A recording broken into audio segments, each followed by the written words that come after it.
Ryan, I'm going to break the first rule of Fight Club and ask you about these weird, physical, tense moments that were happening on Capitol Hill today. If you want to run your mouth, we can be two consenting adults. We can finish it here. Okay, that's fine. Perfect. You want to do it now? I'd love to do it right now. Well, stand your butt up then. You stand your butt up. Oh, hold on. Big guy. Oh, stop it. Is that your solution every Hold it. No, sit down. Sit down. Okay. You know, you're a United States Senator. Sit down. Active. Oh, okay. Sit down, please. You said any time, any place. I'm accepting yours, so why don't you come What back? challenge? What challenge are you talking April 30th. How about we do it for charity at the Smoking Guns in Tulsa, Oklahoma? We're not going to be what was the talking about challenge? physical confrontations here. You want to fight me? A few moments later. Well, I was doing an interview with Claudia from NPR, and at that time I got elbowed in the back, and it kind of caught me off guard because it was a clean shot to the kidneys, and I turned back, and there was Kevin, and I for a minute I was kind of, what the heck just happened? And then I chased after him. Of course, he's as I've stated many times, he's a bully with $17 million in a security detail. You know, he's the type of guy that when you're a kid would throw a rock over the fence and run home and hide behind his mama's skirt. And he just, you know, he from behind, that kind of stuff. That's not the way we handle things in East Tennessee. If we have a problem with somebody, I'm going to look them in the eye.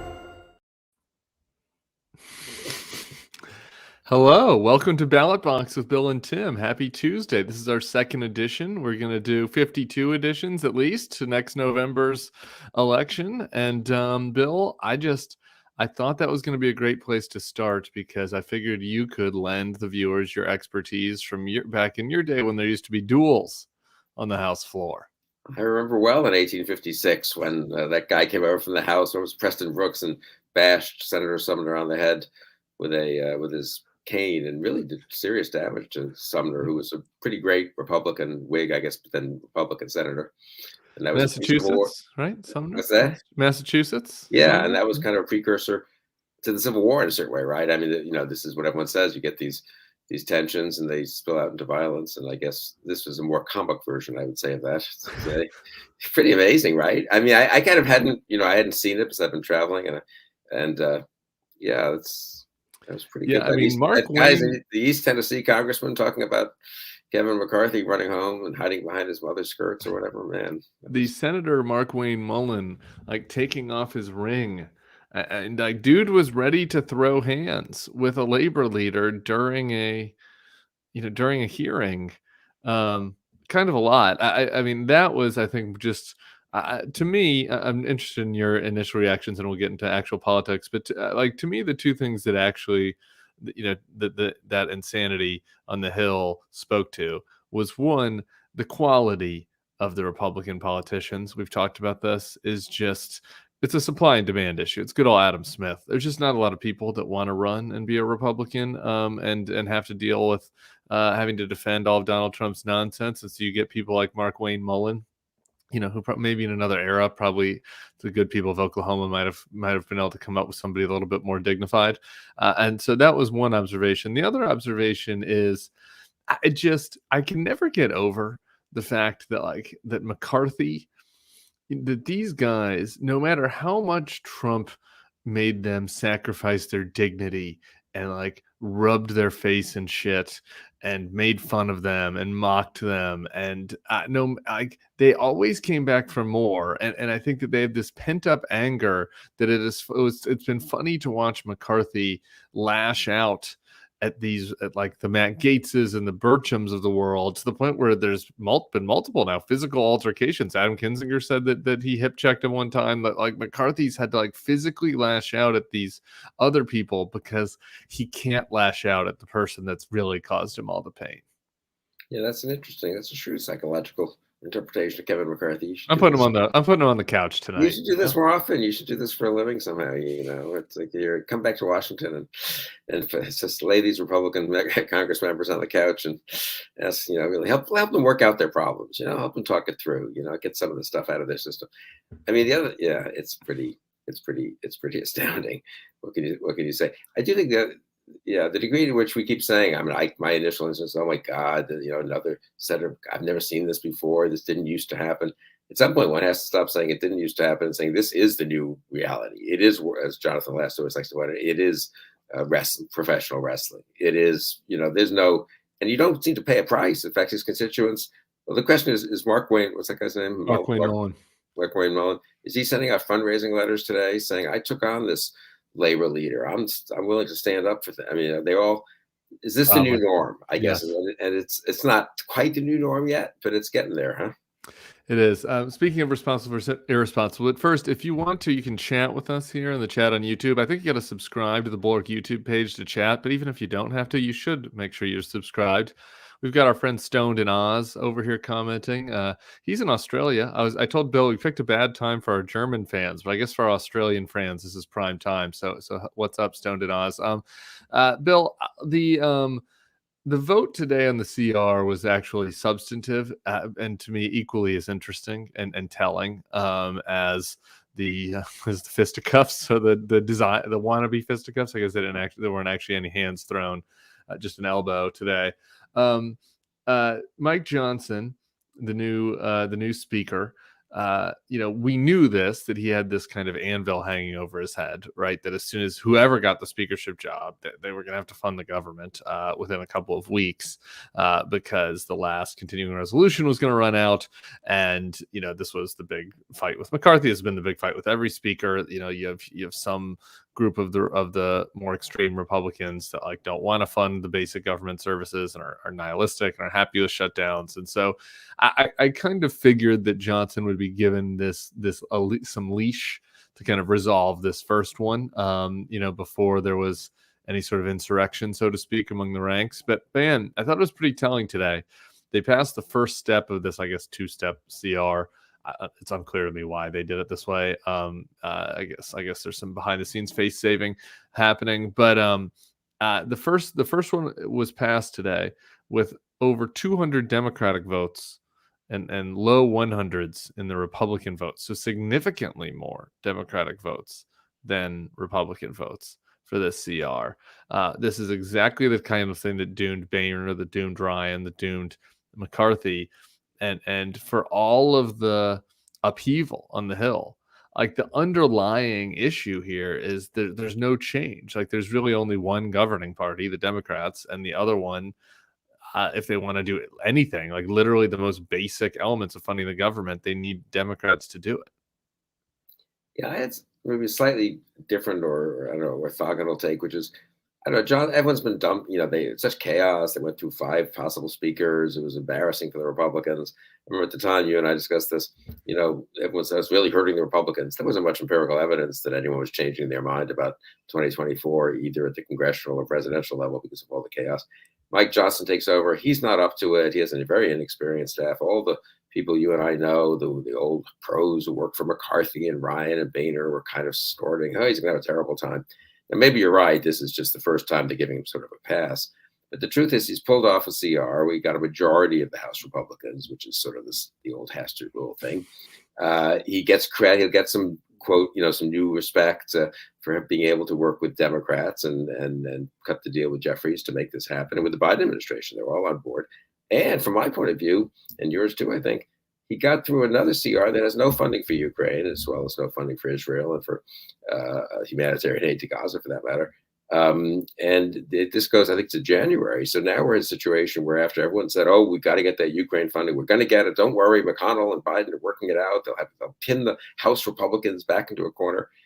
The House Republicans are sort of winning despite all. This is what worries me the most. Sort of winning, not the Freedom Caucus. They're not cutting spending or anything particularly. They're continuing with at current levels, but they're sort of winning, controlling only one of the 2 houses and not the executive branch, controlling it very narrowly. And I'm worried Johnson's being underestimated. I think he's got a lot of running room because he's so right wing that they aren't really going to abandon him at pinch in the way that they really didn't like McCarthy and trust McCarthy. So I'm sort of worried about Ukraine and sort of worried about things going forward.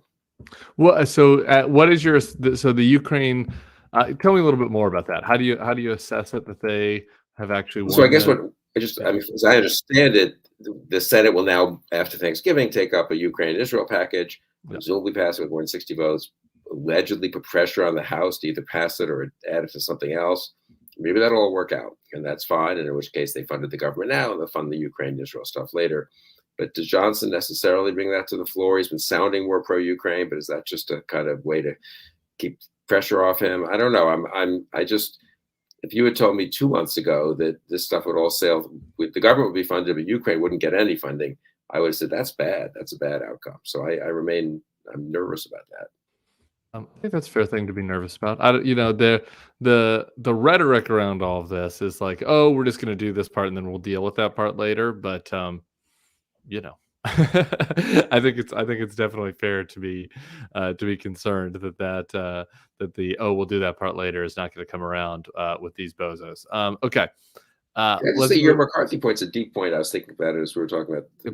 I mean, the degree to which he personally seems to have, I don't know, just be full of hatred and resentment that his speakership ended up the way it did, and that his kowtowing to Trump worked in a short-term way and then didn't buy him much goodwill.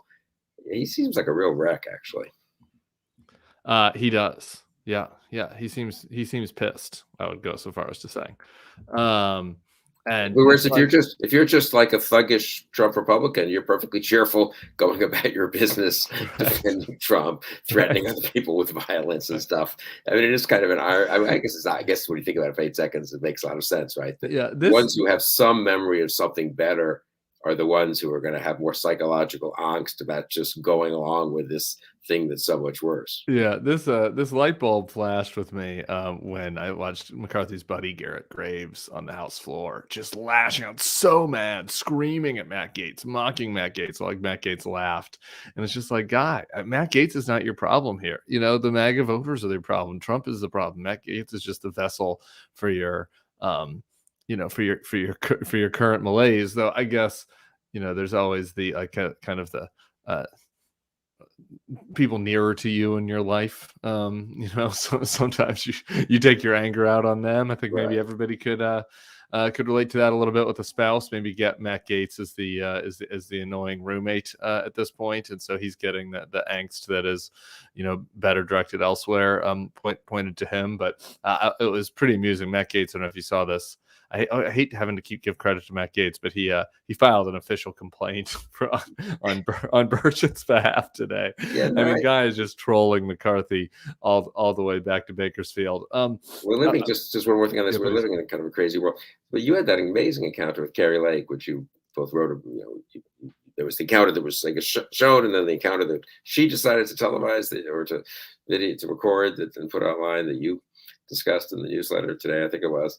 Yep. I mean, I was sort of fascinated by that, though. I mean, you ultimately think she wants to moderate. Clearly, she's not an idiot. I mean, she understands that she has to, to win. She's got to be a little different than she was when she fell 17,000 votes short. But deep down, she doesn't. I mean, I guess reading your account of it and seeing you and her. I mean, what makes her tick? I guess, is she an angry person, or is she just a calculating person who's enjoying being a celebrity? Okay, great. I just get to put people on the couch tonight. That's this is what you would go with your strength here, right? I am going to get back to you on the Senate map, but let's do Kari Lake for a minute. Let's fully flesh it out. Yeah, look, here my assessment of her, and I did not know Kari Lake at all as TV host anchor Kari Lake, right? And so, what underlied her pivot to MAGA, what are the resentments that drove this, or was it just opportunistic? That's hard for me to judge. But I have got to spend a lot of time with her since she's been a candidate, against my will at times. Circus people kept sending me to Arizona. But I have it on pretty good authority, like talking to people around her, seeing her, that her whole persona is deeply felt, right? Like she is legitimately angry and mad at the media, at other people in her industry. I don't know what is underlying that, whether she felt slighted at some time in her past job or felt like she should be treated better, or if it's like just a Donald Trump narcissist man baby kind of thing, woman baby. I don't know. But it seems to me that on the camera and off the camera, like this obsessive nature with MAGA is deep, is genuine. Whether everything she says is genuine, obviously not. And this is a lot of what we explored in the interview. Clearly she's calculating.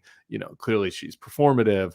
But this is not somebody, I don't think, that is like, when she's clocking off, is going home and flipping on MSNBC and going to do yoga and whatever. Like, I think that she's a poster. I think that she is like the people in many of, I'm sure, some of our YouTube viewers' lives who like were relatively normal people. And then Donald Trump came along and all of a sudden, like they became obsessive freaks who are like posting on comment boards and going to Donald Trump events and wearing Donald Trump paraphernalia. And like, this just happened to some percentage of our society in 2016. And I do think Kari Lake is like one of those people. That said, she is smart, and she was trying to, like create a middle path. And I hadn't like deep, we're so early in the cycle. I hadn't been deeply following, like the local media coverage of the Arizona Senate race. Right. And so this was just my observation, having talked to her for 16 minutes, was that she was trying a lot harder than the last time I interviewed her to do the normal politician thing, pivot back to talking points, talk about broadly popular issues, not volunteer crazy ideas, not unnecessarily like yell and demonize people, when she was like, get the hell out, John McCain voters. She wasn't doing that stuff. And to such a degree that during the interview, I asked her about that. I was like, wow, like Kari, this is kind of a new Kari. What is driving this? Have you recognized that maybe you went overboard during the midterm? And she, of course, wouldn't grant that, right? Like you can't show any weakness in MAGA. It's one of the core ethoses. But so she said no. Her deflection of that was just that I didn't watch her closely enough. I didn't. She was the same last time, and the evil media was misrepresenting her, which is obviously bullshit. But anyway, after the interview, I made this observation to a couple friends in Arizona politics who sent me several articles, several tweets, little gossip that they had, that this has been a really thoughtful effort, not thoughtful, but intentional is the right word, intentional effort by her to try to woo the Ducey McCain flake crowd, to present herself as a little bit more inside the mainstream. But like the problem with that is you can't do this and also be, Donald Trump's opening act at his speeches, right? Like Donald Trump demands of you that you go along with all the crazy stuff. And so that is like this tension that I could really feel when I was interviewing her. Yeah. But can they, in some level they can't, the two parts don't cohere very well. But maybe they can ride both horses for a while, or at least for a year at a campaign. Could you moderate enough to do a little better than you did in 2022? And if Trump does okay in Arizona, could you win that Senate race? It's not out of the question, right? It's a complicated race because of Sinema and Gallego and all that. And just watching her with you, I could see that she's, how she could be an effective candidate. In my world, your world, I think, these people are ridiculed so often, and justly so, and mocked and derided. But from her point of view, she was a kind of maybe second tier, is that unfair, anchor in Phoenix and, chugging along. Then she gets to run for the governorship and loses only by 17,000 votes, becomes a very, very famous person in the country and may become the senator from Arizona. So, everyone thinks, oh, the MAGA, that's a path to real, to craziness and to defeat and to obscurity, except that it maybe not, especially if they can. This is really why your piece in the newsletter is so interesting. Can they pull it back enough? Trump's the same question, though. Trump has an ad up in Iowa. I think it's a radio ad, maybe, taking credit for appointing the judges who overturned Roe v. Wade. So this is appealing to the rather large pro-life constituency that votes in the Iowa caucus. And this was interpreted, I saw this quickly on Twitter today, as Trump's going all in on the abortion issue. He needs to be pummeled on it. But if you listen to the ad, just 30 seconds, it says, he appointed the judges who overturned Roe v. Wade and sent abortion back to the states. So Trump, for all of the hoopla and the craziness, and there's plenty of craziness, God knows, in the last few days with the kind of semi-fascist stuff he's saying, also is positioning himself quite intentionally, to use the same word you used, quite purposefully, as the guy who's for states making the laws on abortion, and you're not going to be able to say quite as easily as Democrats would like. If you elect Trump as president, there'll be a national ban on abortion, and Trump will say, "No, look, the states, if you're in Michigan, you decide your stuff here. I'm just going to make sure we have good justices." Whatever he says, that we all kind of nonsense, word salad.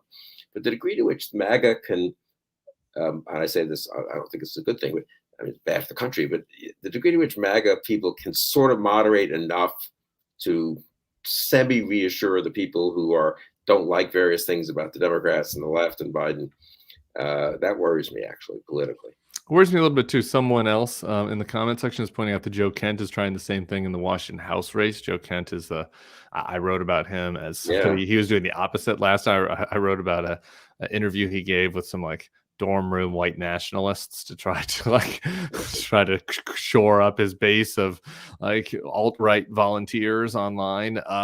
For some reason, he decided that was a smart thing to do last election. So they are getting smarter. The analogy used in the newsletter is the old Jurassic Park reference, like the Raptors are learning how to unlock the doors and how to work the handles. We've mentioned this newsletter a few times. For people in the YouTube world who don't get the Bulwark newsletters, do go over to thebulwark.com and sign up to get our newsletters for free. They're awesome. I'm in for Jonathan last this week, but it's unbelievable what he puts out every day. Charlie Sykes' newsletter in the morning is really great. So that's all free. So sign up for that.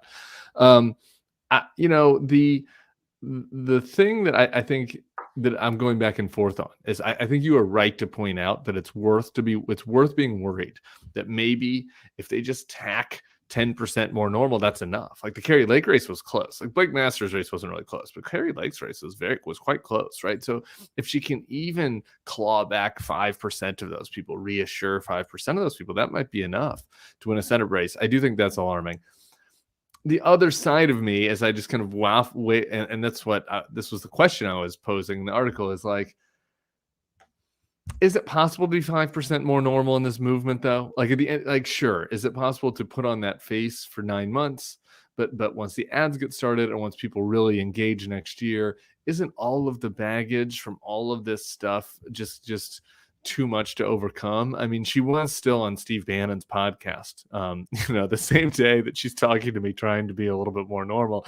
I mean, she's doing an interview with a guy that like has 2 separate indictments that he's out on, and was the leader of the coup effort, and was in my interview with him openly saying he wants a mass deportation movement and reopening Gitmo and like freeing all the January 6th prisoners. So I guess I wonder if it's certainly worth a shot for them, and it's worth monitoring, but I do wonder if it might not be possible to do both. Yeah, that's good. Fair enough. Good question. Okay, I want to talk about the Joe Manchin in the Senate. I have the Senate map pulled up, but before we get it, we're going to get a little wonky for people, for people on the ballot box. But before I kind of go through the Senate map with you, do you have any impressions on why Joe Manchin quit? How worried are you about the no labels? Any buzz? I know you make a lot of calls. What's your sense of the Manchin decision not to run for Senate? He quit because he thought he would lose as a Democrat in West Virginia. He had managed to survive as a conservative Democrat in West Virginia, but I think he thought that was running out against a popular Republican governor. So why not go out on top? I think he'll enjoy traveling around the country, talking about how we should have a centrist candidate and get beyond this partisanship and polarization. I don't think he ends up running as a no labels person, but I think he gives no labels a lot of credibility and publicity, short term, medium term. And I think the effort, which I've kind of been involved in a little, to try to discredit it and say, no, it's just going to hurt Biden and hurt the Democrat, probably Biden, and help Trump, is I think it's a real setback for that. And I'll tell one quick, I was at a wedding this weekend in New York, not a typical group in so many different ways, New York Jews on the Upper West Side, but basically Biden voters who are anti-Trump, really unhappy though about the campus left and some of the progressives who are anti-Israel in this case, and that really is hit home for them. And they're not really happy that Joe Biden is. So they're they hold the following 2 ideas in their head at the same time, which isn't crazy. One is they really do appreciate that Biden's been good. The other is, several of them said this to me, and they don't even know that I've been a person who's been saying Biden should have stepped aside and so forth, saying, but it's not really going to be Biden-Trump, right? I mean, the Democrat, they have something worked out. They're going to like replace Biden and Harris. You know what I mean? There's a way to do it right at the convention. They don't know that these are many people with this wedding with physicians. They don't follow. They're very smart, but they don't follow politics that closely. They just assume that, as what happened in their world, if there was someone who was 80 or 81 years old and was maybe slowing down a bit, they would be a polite way to replace him and put in someone else. There are all these, they've heard vaguely about these Democratic governors who seem sensible enough, and some members of Congress and stuff. And they kind of assume that one of them is going to end up being the nominee. And I think they'll vote for that person. But the degree to which they have bought, again, fairly or unfairly, the notion that they really don't like the idea of a Trump-Biden match. Would most of them come back to Biden at the end? I think so. They're not going to be for Trump. But the combination of his age and the caucus left going anti-Israel. Now, this is a very small subset of voters. I was a little rattled by this. And the degree to which they just don't think Biden should be the nominee because of age struck me. But you don't think Joe Manchin pulls the trigger on the no labels gut feeling or inside info? I just think he's not their best candidate. It's the best no labels play is to the 2/3 of the people who want someone other than Trump and Biden. I think is to go younger, don't you think? Or maybe with a spectacular Romney Manchin ticket. I am nervous that no labels. Romney's not going to do it. I don't think you don't. So. You don't give away all of your diaries and then decide to run for president. I mean, for the third used to time not do that. Who knows who does anything anymore, though? I mean, I agree with that, but I'm worried that our friends on the Democratic side, and I'm with them on this. Let me make this clear. Are in not wanting a strong or any no labels effort or that kind of effort, are underestimating the appeal of it. To one of the physicians I was talking to at this wedding, he had gone to some event. Didn't seem like he was very involved in politics, but I suppose he has the capacity to be a sort of mid-level donor, you know. I had been invited to an event by a friend, I take it, in New York, and they had made their pitch, Nancy Jacobson, and he thought it was pretty convincing about why you should get beyond Biden and Trump and have a different alternative. Right. And he's kind of a centrist because he's a little more conservative on crime in Israel, but liberal on, the usual thing, right? Sure. And it just struck me that we've all convinced ourselves. Sarah Longo had a wonderful piece about this, and in the Bulwark, it was just Monday, right?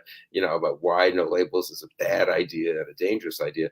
But there are a lot of people out there in the country for whom, at first blush, it looks like a reasonable idea. And I think our friends are underestimated. And I think Manchin helps legitimate that notion. Yeah, and the thing that worries me about that is that these events is that people we're all at our own levels narcissists. Everybody loves attention. Everybody loves to be told that they're smart. Everybody loves to be asked questions and seem important. And I always said this about the John Huntsman campaign. I come back to this in 2012. We finished in last place. Okay, like we did not do well. But the amount of people on the street that would be like, John, I'm with you. Huntsman, I love you. You're great, man. The amount of emails, right? You get this anecdotal feedback that makes you feel like there's really something out there. It doesn't take, if even 2% of America is excited about something, that's still 6 million people. Yeah. And if there's 6 million people in airports and parks telling you that you're onto something, that gets in your head. Like you're like, I think, oh man, I really think we're feeling that. I worry about that on the no labels thing too, just the psychological elements of the potential participants. Okay, last thing, we've been going long, but I want to go briefly. We'll go deeper into these races week by week, but just big picture, I want to pull this up for you and get your reaction. I don't know.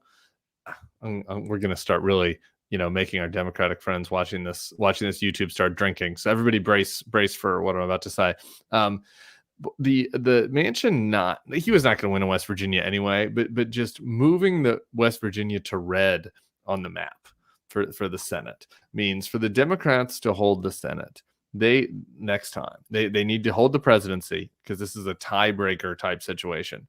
They need to hold Pennsylvania, Casey, hold Wisconsin, Tammy Baldwin, hold Nevada, hold Arizona. Am I missing one? I'm like, hold Montana, John Tester. Did I even say Ohio? Hold Ohio, Sherrod Brown. I'm like looking. I'm doing this looking at a map. I should have created a list, but they need to hold all of them. And they have pickups maybe in Texas. Ted Cruz is not that likable. I don't know if you've noticed. Maybe in Florida, Rick Scott's not exactly that likable. But the rest of these red states, Wyoming, North Dakota, Nebraska, not a lot of pickups out there. So it's a pretty daunting Senate map for the Democrats next time. And I think Manchin officially not running drives home just how tough it's going to be for them to even keep it 50-50. I mean, I think in each of those races, if you ask me right now, I'd probably bet on the Democratic incumbent, certainly in the first ones you mentioned, Casey and Baldwin, maybe even for Sherrod Brown in Ohio and Tester, I think in Montana, who's an excellent candidate and a good senator. But to win all was a 6, I think you rattled off. I'll say You have to go Jackie 6-0 Rosen. Jackie Rosen was the name I was in based on Nevada. in So Nevada. maybe 6-0, 7-0 Yeah, in 6-0. competitive states, 2 or 3 of which Trump is very, very likely to carry. Yeah. Beside Pennsylvania's, I mean, just the Ohio's and Montana's. Yeah. So, I mean, yeah, you're asking an awful lot of these candidates and the Democratic Senatorial Committee and of Democratic strategists to really kind of play their hands extremely well in each. And It would be great if they could pick up too. Texas or something in an upset and and give themselves a little more margin. But yeah, they had to do that in 22 and ended up doing it. I mean, they lose Wisconsin, so it's even a little harder this time. They're able to get to 51 by basically running the table -1 of the competitive races. So anyway, the Manchin announcement really drives that home. Okay, this has been good. 30 minutes. We don't want to. We're not ruining everybody's night. Maybe next week I have a busy week, and I don't know if you've heard, but I was in New Orleans with the Pod Save Bros. I was in Vegas with Kari Lake and Bannon, as we discussed. I was in New York last night for the circus finale. So I've had a few too many cocktails in the last week, Bill. I'm just so I'm trying to cleanse. We do have a live Bulwark event on Thursday, so I might have one then. But next Tuesday when I'm with you all, maybe we can have a glass of wine together. And I'm sure that the Republicans in the House will give us plenty to discuss between now and then. Any final words for the people of YouTube? No, they need to keep doing this so we can talk about their high school antics, or grade. Not even high school, more like middle school. What do you think? Grade school, middle school? You're more in touch with Let's see. younger I'm kids. trying to think. Well, my fights, I guess. I think I think middle school, and then maybe it's after a few beers in college. So I think so they're asking like sober middle school students or drunk college students would be based on my personal experience. I can't speak for everybody else. Bill, thank you so much. We'll be back next Tuesday. Ballot box 10:15. For now, we'll get feedback from everybody, and in the meantime, the Next Level podcast I did already today with Sunny and Sarah is up on this feed. Charlie's podcast with George Conway was awesome today. That's up on this feed. So plenty of content for y'all. We'll see y'all next Tuesday.